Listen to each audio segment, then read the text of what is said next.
So I want to introduce you to something very, very special to me. Are you ready? This is my chair, affectionately known in my family as the big blue chair. I know, you never would have guessed that, right? But I want you to know that for as long as I can remember, I have loved this chair.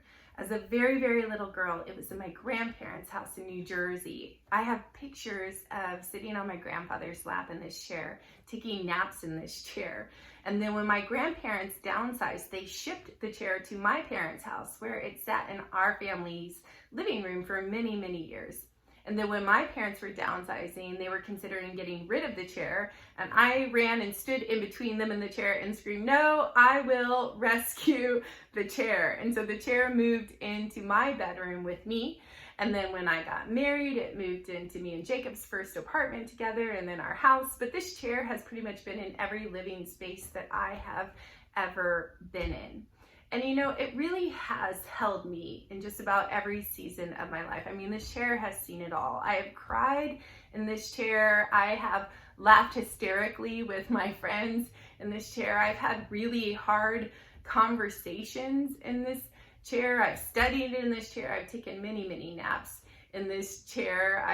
I've held every single one of my babies in this chair. In fact, one of them, I really had my first meeting with them in this chair. But this chair has held me in every season. It's contained me in every circumstance of my life. And you know, I was sitting here in the big blue chair the other day, and I got to thinking that isn't this chair just a little bit like God's presence?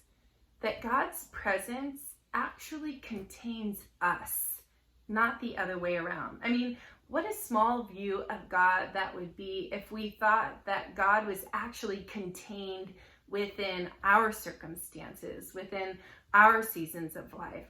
But what a much bigger view of God when we recognize that it's God's presence that holds all of our lives. I mean, I was reminded of a verse in the book of Acts, chapter 17, verse 24, that says, "The God who made the world and everything in it is the Lord of heaven and earth and does not live in temples built by human hands." I mean, it's just this reminder that we don't contain God. God is not contained by our life circumstances, by our seasons, by our doubts, our worries, our fears, our finances, our families, our relationships, our children.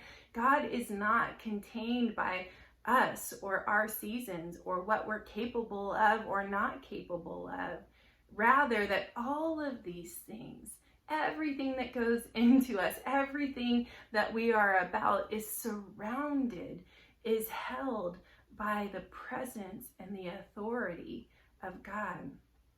I don't know about you, but in this season of my life, that's such a good reminder to me.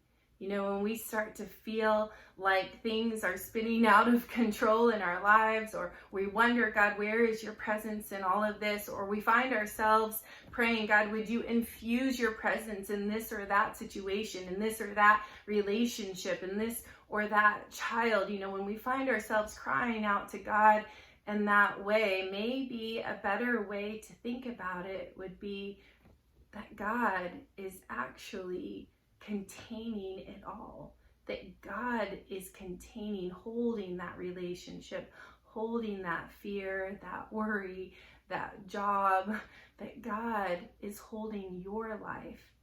And you know, God has held it from the time of your first breath, that you have been in God's presence. The whole earth is full of God's glory. I pray that that is an encouragement to you today.